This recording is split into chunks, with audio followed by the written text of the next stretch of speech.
आकाशवाणी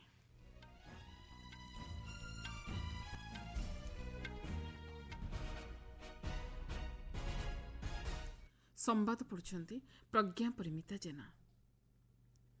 उत्तर प्रदेश में 47,600 कोटी टंका मूल्यर विभिन्न विकासमूलक प्रकल्पर उद्घाटन और शिलान्यास कले प्रधानमंत्री। जम्मू काश्मीर नियंत्रण रेखा निकटवर्ती अंचलर लोकों स्वतंत्र रिलीफ पैकेज घोषणा कले स्वराष्ट्र मंत्री।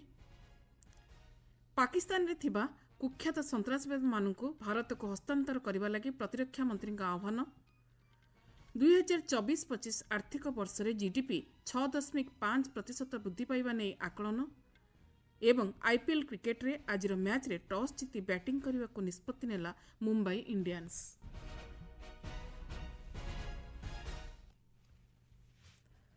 प्रधानमंत्री नरेंद्र मोदी उत्तर प्रदेश कानपुर ठारे आज अपराह्न 47,600 कोटी टंकार ऊर्ध्व मूल्यर 15टी बृहत विकासमूलक प्रकल्पर उद्घाटन और शिलान्यास करिसेंति। चुनीगंज एवं नयागंज मध्य कानपुर मेट्रो नूतन करिडोर मध्य से उद्घाटन करिसेंति। जनसाधारण को संबोधन करी प्रधानमंत्री कहिसेंति समग्र विश्व ऑपरेशन सिंदूर माध्यम कन्यामानक दुख एवं दुर्दशा उपलब्धि करिछि। भारत पाकिस्तान में थिबा अनेक गुड़े सन्त्रासवादी शिविर को मध्य संपूर्ण नष्ट करि पारिछि। ऑपरेशन सिंदूर एपर्यंत समाप्त हुई नहीं। यह अभियान माध्यम सन्त्रासवादर मूलोत्पाटन पई पदक्षेप जारी रहियो बोली से कहिसेंति। ऑपरेशन सिंदूर जरिया भारतीय सेना वीरत्व और साहसर सहित शत्रुपक्षर मुकाबिला करिपारिथिला बोली से कहिसेंति। सन्त्रासवाद विरोध में भारतर 3टी स्पष्ट आभिमुख्य संपर्क में प्रधानमंत्री निजर मत रखिथिले। प्रथम भारत सन्त्रासवाद आक्रमण विरोध में निर्णायक जवाब देव। द्वितीय भारत आणविक आतंकरे केबे भयभीत हेब नाही एवं तृतीयटी भारत सन्त्रासवादर मास्टरमाइंड सह सेमानको आश्रय देउथबा सरकार गुड़िक संधान करिब। से कहिसेंति ऑपरेशन सिंदूर माध्यम भारतर स्वदेशी प्रतिरक्षा सामर्थ्य परिदृष्ट होईछि एवं समग्र विश्व को मेक इन इंडिया शक्ति अवगत कराइछि। भारतर ब्रह्मोस क्षेपणास्त्र समेत विभिन्न अस्त्रशस्त्र जरिया सन्त्रासवादी शिविरगुड़िक नष्ट कर दिया जाइथिला। आत्मनिर्भर भारत दिगरे भारतर प्रतिबद्धतार यह प्रत्यक्ष फलाफल बोली श्री मोदी कहिसेंति। ऑपरेशन सिंदूर समय ब्रह्मोस क्षेपणास्त्र प्रमुख भूमिका ग्रहण करिथिला। प्रधानमंत्री कहिसेंति उत्तर प्रदेश शिल्प विकासर 2टी प्रमुख स्तंभ हेउछि शक्ति क्षेत्र में आत्मनिर्भरशीलता एवं दृढ़ भित्तिभूमि और संयोगीकरण। उत्तर प्रदेश विकास एवं अत्याधुनिक भित्तिभूमि प्रतिष्ठा निमंते उभय केंद्र और राज्य सरकार मिलित भाव कार्य करुछंती बोली श्री मोदी कहिसेंति। अमृत भारत रेल स्टेशन पदक्षेप माध्यम उत्तर प्रदेश में 150 ऊर्ध्व रेल स्टेशन गुड़िकर विकास करा जाई परिछि। उत्तर प्रदेश मुख्यमंत्री योगी आदित्यनाथ कहिसेंति देशर सुरक्षा को सरकार प्राथमिकता देउछंती। प्रधानमंत्री समावेश स्थल में पहुंचवा पूर्व पहलगाम आतंकवादी आक्रमण शिकार होइतिबा शुभम द्विवेदी परिवार को चकिरी विमानबंदर ठारे भेटिथिले। पहलगाम के कायरना आतंकी हमले में हमारे कानपुर के बेटे शुभम द्विवेदी भी इस बर्बरता का शिकार हुए। बेटी ऐशन्या की वो पीड़ा, वो कष्ट और भीतर का आक्रोश हम सब महसूस कर सकते हैं। हमारी बहनों बेटियों का वही आक्रोश ऑपरेशन सिंदूर के रूप में पूरी दुनिया ने देखा है। प्रधानमंत्री नरेंद्र मोदी गोवार प्रतिष्ठा दिवस अवसर में राज्यवासी को शुभेच्छा जणाइछन्ति। सामाजिक गणमाध्यम पोस्ट करी श्री मोदी कहिसेंति गोवार अनन्य संस्कृति देशर गौरव। विभिन्न क्षेत्र में गोवावासी उल्लेखनीय भूमिका ग्रहण करिसेंति। गत दशंधि में गोवार विकास निमंते अनेक गुड़िए कार्य साधित होईछि। श्री मोदी राज्य आगामी दिन में विकासर नूतन शिखर में पहुंचे बोली आशा प्रकाश करिसेंति। केन्द्र स्वराष्ट्र मंत्री अमित शाह जम्मू काश्मीर नियंत्रण रेखा निकटवर्ती अंचल में बसवास करुवा लोकों निमंते स्वतंत्र रिलीफ पैकेज घोषणा करिसेंति। श्री शाह कहिसेंति 90,000 भूतल बंकर सहित सीमांतवर्ती अंचलवासी सुरक्षा सुनिश्चित करने निमंते अतिरिक्त पदक्षेप मान ग्रहण कराजिबो। पुंछ रे एक जनसमावेश में श्री शाह पाकिस्तान गुड़ीगोला वर्षण शिकार होइतिबा परिवार सदस्यों को नियुक्ति पत्र बंटन करी कहिसेंति प्रभावित अंचलर क्षयक्षति संपर्क में प्रशासन पक्षरु आकलन करा जाउछि। केंद्र सरकार प्रभावित परिवार गुड़िक संभाव्य सहायता जोगाई देबे। पुंछ में कई लोगों के घरों की क्षति हुई है, कई व्यापारी स्थानों की क्षति हुई है। एलजी साहब ने बताया कि जम्मू कश्मीर सरकार ने नॉर्म्स के हिसाब से सहायता कर दी, परंतु व्यापारी स्थानों और रिहायशी इलाकों में जो क्षति हुई है, आने वाले कुछ ही दिनों में भारत सरकार भी इसके लिए एक पैकेज लेकर आएगी। श्री शाह कहते भारतीय सेना ऑपरेशन सिंदूर माध्यम सीमांतरे थिबा संतरासवादी भित्तिभूमिगुड़िक नष्ट कर दिया जायतिला। संतरासवादी शिविरगुड़िक नष्ट करने ऑपरेशन सिंदूरर मूल लक्ष्य थिला।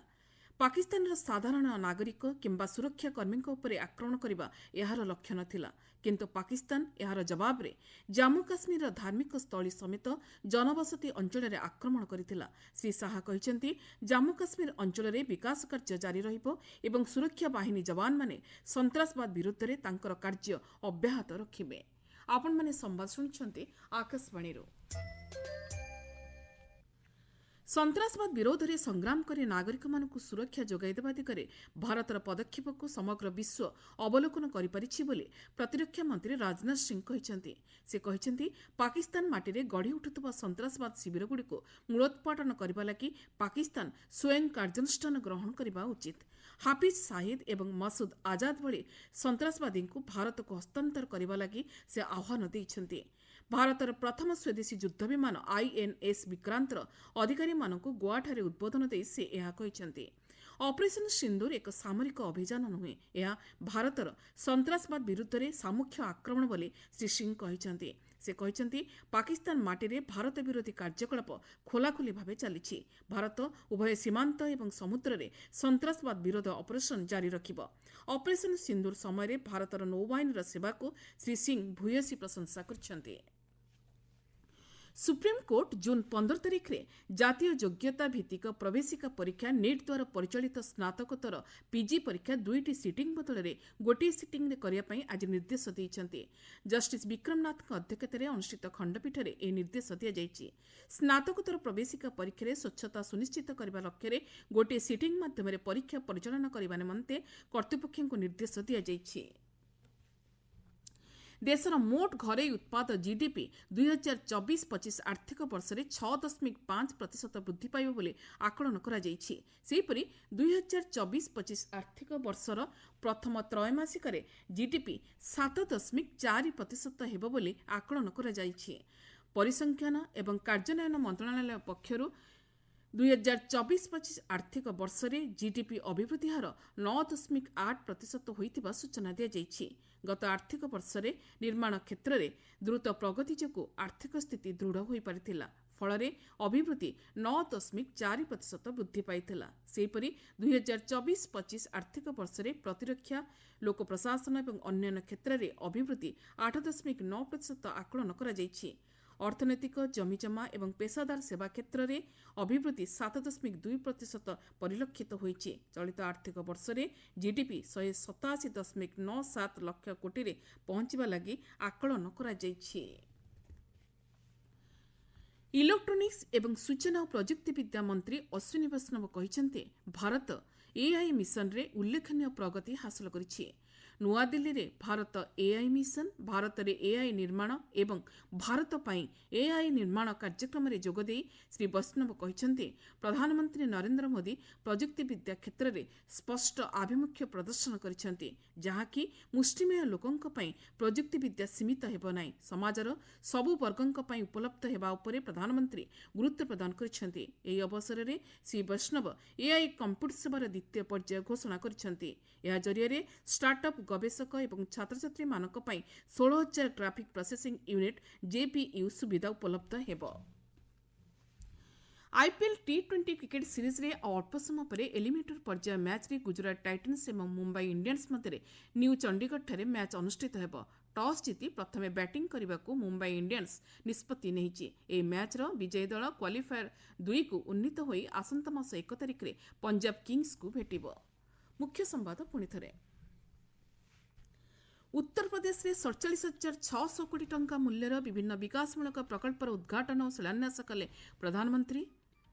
जम्मू काश्मीर नियंत्रण रेखा निकटवर्ती अंचलर लोकंक पई स्वतंत्र रिलीफ पैकेज घोषणा कले स्वराष्ट्र मंत्री।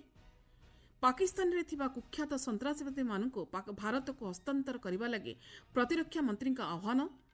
2024-25 आर्थिक वर्ष में GDP 6.5% वृद्धि पाइबा नहीं आकलन एवं आईपीएल क्रिकेट रे आज मैच रे टॉस जीति बैटिंग करने को निष्पत्ति नेला मुंबई इंडियंस। संवाद शेष है।